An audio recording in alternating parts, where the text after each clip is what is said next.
Chia. Ooh. Payday, payday.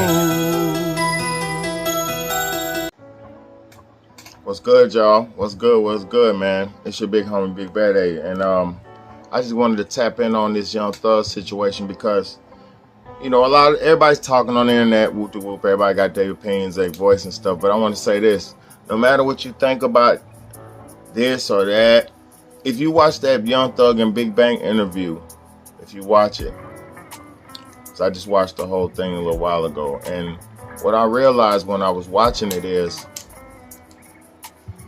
Young Thug is hurting because he was betrayed by people who he gave so much to. And I realized you can give so much to everybody, man. You could just be the person who just gives and gives and gives, and people just could just take. You know what I'm saying? They could just you could give your love, they'll take it. You can give your money, they'll take it. You can share what you got, your food, they'll take it. You know, you can share your house, they'll take it. But I'm gonna be honest, when the going gets rough, you gotta ask yourself the serious question, like, who's really there to give when you need somebody to give to you? See, this world is full of givers and takers. It's full of givers and takers, and a lot of people don't realize that for the givers like me, you know, we give and we give and we give, and after people are done taking from us or can't take no more because we stop wanting to give, there's nobody there to replenish the giver. So for all the givers like Young Thugs, the ones who take care of everybody, the ones who got love for everybody and want to see motherfuckers do good and see people together, those people, you got to understand that the takers are only going to be around until they receive what they want, or until you run out of what they want.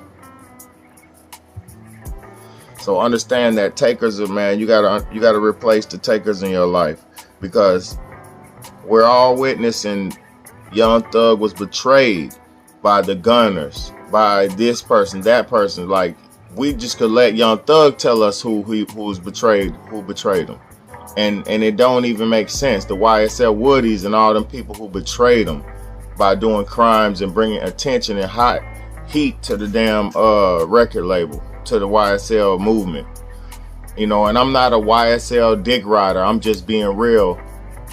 Us as people, especially black people, once we establish businesses where we're making money and legitimized and able to prosper and maintain and thrive in this country, we need to take a seat back from all that street shit and take a seat back, because we have to understand that not many of us make it out of here. Not many of us make it out. So for the ones who do make it out, we need to cherish them. We need to champion them. We need to make sure that those people are protected.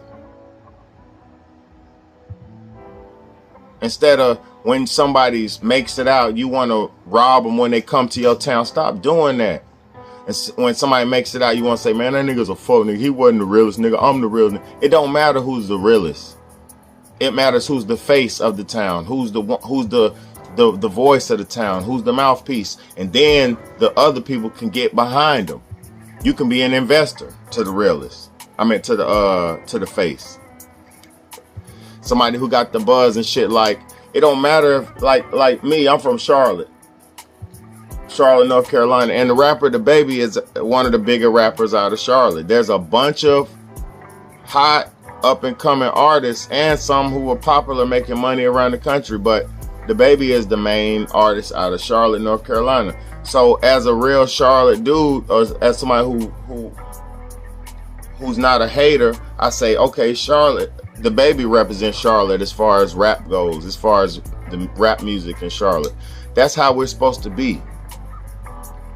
And I'm not saying you got to ride with whatever. I'm saying we are supposed to get behind the people who can give us opportunity to make a better way for ourselves. And see, the real ones like the Young Thugs, the givers, they gonna do their job and bless and pay people to be around them and shit. Cause see, what y'all don't understand is, A Young Thug is a real street nigga, and if you watch his interview, he was a poor guy. Like I said, he was poor. I always say to tell people this. Young Thug was a street poor guy, very poor. And even as far as the female clothes, man, he didn't directly address it, but if you're a logical man like me, you understand. Young Thug said even as a child, he was so poor, he couldn't afford to wear clothes, so he had to wear his sister's clothes. He had to share clothes with his sister. And see, a lot of people don't understand this. Why you would ask, why would he share clothes with his sister? He said his mama had a bunch of kids. So guess what? His sister was probably his same body size. So being that his sister was his same body size, he could wear her clothes and she could wear his clothes, vice versa. He said his sister was skipping school and shit so they wouldn't wear the clothes on the same day or wear her clothes on see other people. Like, that shit is messed up, bro. I've been poor before. Listen to me, y'all. I've been poor before, growing up, to where I couldn't afford school clothes, so I had to wear my brother's shoes or mismatch or wear my brother's shirt or something like that. You know, it wasn't all the time, but it was sometimes. Or you skip a day of school so you won't look like you're wearing the same clothes over and over and over. You get what I'm saying? I done been there, done that. That's a poor people's problem. You know, people who have money and shit like that, they don't have those type of problems. Their kids don't have them type of problems. So that man, he probably developed an affinity for wearing girls' clothes because he had to wear his sister's clothes. And that's some deep rooted psychological trauma. Deeply psychological rooted trauma. And I'm not disrespecting the brother Young Thug, and I'm not picking him apart. It's just real that we have to be real about these conversations, man. Everybody has childhood trauma. I have childhood trauma. People like me, I've dealt with my trauma. I've addressed it. I've went to therapy. I've done all kind of shit, and I realized you can't control people being evil. You can't control things that happen to you. And you can't control your past. The only thing you can control is the choices that you make in your future. The only thing that you can control is the choices that you make when you're presented with something in your present. So make better choices, man. This Young Thug situation is very, very good to learn from. It's very good to learn from. It's very, very good to understand that we're out here living and breathing in the same world, and we could look at the people who are in the forefront, the Young Thugs. We could look at them and see what we should be doing and how we should handle life, instead of just being critical like, oh, Young Thug is a rat, he snitched. I would never say that, because Young Thug even broke down the Funk situation. He broke down the whole situation on him telling his brother to snitch and shit. Like, that shit is real, bro. He was telling his brother to take a plea so he can get off and shit. Like, that man is real, bro. That man is real, man. I respect Young Thug. I always have respected him, but even though I didn't respect that dress wearing shit, but I understand you got to do your rituals in the game, bro. You got to go through your doors. You got to do what you got to do to get in this weird ass game. You know what I'm saying? That's why it ain't for everybody. But that's why people like Young Thug wanted to bring in homies like Woody, like 21 Savage, like Young Nudie, like fucking all them people, Future, all them people came up under Young Thug. Just like Young Thug came up under Lil Wayne and all these people, man, come on, man, y'all gotta understand, this is a torch. The industry is like a torch. Like, one person learns from the next. Like, even rap itself.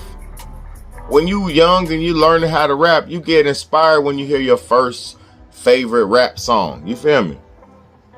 You get inspired when you hear that MC Hammer, that this, that. You get inspired off that. You feel me? So I'll just say, as with this Young Thug situation, we just need to learn that the street shit is fake.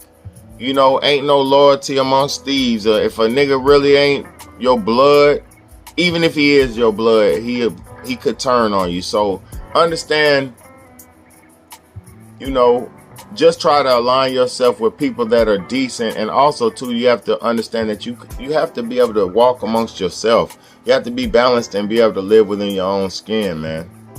You got to be comfortable being yourself, because you don't need to have an entourage. Like Young Thug said when he got out, he talking about he's fucked up because he ain't got his twins with him. And I respect what he's saying, bro. I respect what he's saying. He ain't got his people with him. But understand this, Young Thug, and I hope you watch this. Understand this. All you need is your family and God and your fans and your supporters. You good, bro. You got millions of fans. You know what I'm saying? But I know you're a real one. You're not like Gunna, where you could try to block everything out and act like it's all good. So salute to the real ones like Young Thug, man. I ain't mad at Gunna either. I'm just saying, you know, these niggas be fake, bro. Fake as hell. But I love this shit. Thank y'all so much. Hit that like button. Hit that share button. Hit that subscribe button if you're new to the channel, man. Let's go. It's your big homie, Big Bad A, man. Let's go.